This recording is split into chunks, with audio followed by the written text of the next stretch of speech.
Bonsoir à tous, bienvenue à ce flash d'information. Les débats autour de l'avant-projet de la nouvelle constitution ont commencé aujourd'hui à l'Assemblée nationale.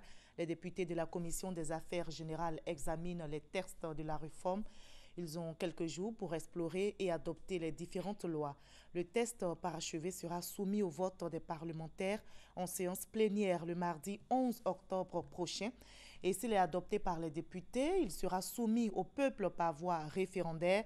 Je rappelle que cet avant-projet de nouvelle constitution est entre les mains des députés ivoiriens depuis mercredi. Il leur a été présenté par le chef de l'État, Alassane Ouattara. L'ambiance était à la fête au stade Biaka Boda de Gagnoa aujourd'hui. La région a célébré les médaillés olympiques Ruth Gbagbi et Cissé Cheikh Salah. La première dame, Dominique Ouattara, fait le déplacement pour cet hommage après celui de la nation à Ruth Gbagbi, médaillé de bronze et natif de Kpakpekou, et à Cissé Cheikh, médaillé d'or, fils de Gagnoa.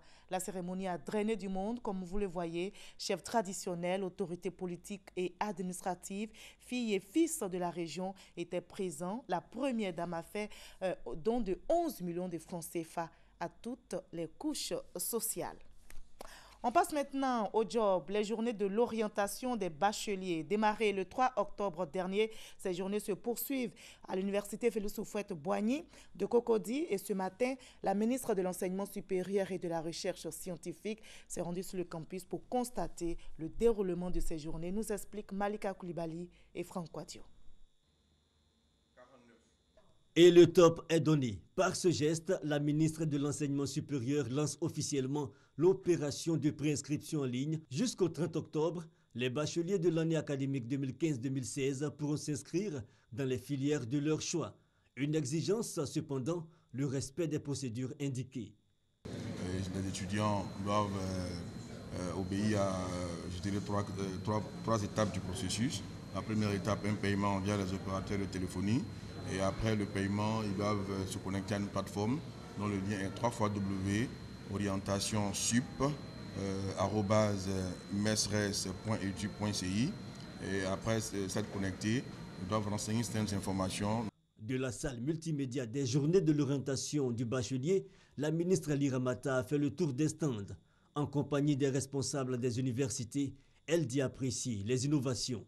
Nous aurons l'ouverture de l'université de Mans, qui a comme filière mine et énergie, et l'université virtuelle de Côte d'Ivoire, qui est donc une grande innovation pour répondre aux défis de massification, mais de qualité aussi. Ouverte le 30 octobre dernier, la première édition des journées de l'orientation du bachelier referme ses portes ce vendredi 7 octobre. Au Maroc, plus de 15 millions d'électeurs sont aux urnes depuis ce matin pour renouveler leur parlement. Ils sont appelés à désigner les 395 représentants que compte ce parlement. Les islamistes du parti Justice et Développement veulent conserver leur majorité face aux modernistes du parti Authenticité et Modernité. Le bilan ne cesse de s'alourdir en Haïti après le passage de l'ouragan dévastateur Matthew. Il a fait au moins 840 morts dans le pays, mais ce nouveau bilan reste encore très provisoire car de nombreuses zones sont toujours difficiles d'accès et tous les chiffres n'ont pas encore été centralisés par les autorités. Matthew déchaîné frappe en ce moment la Floride aux États-Unis où l'alerte est donnée. On dénombre déjà une victime.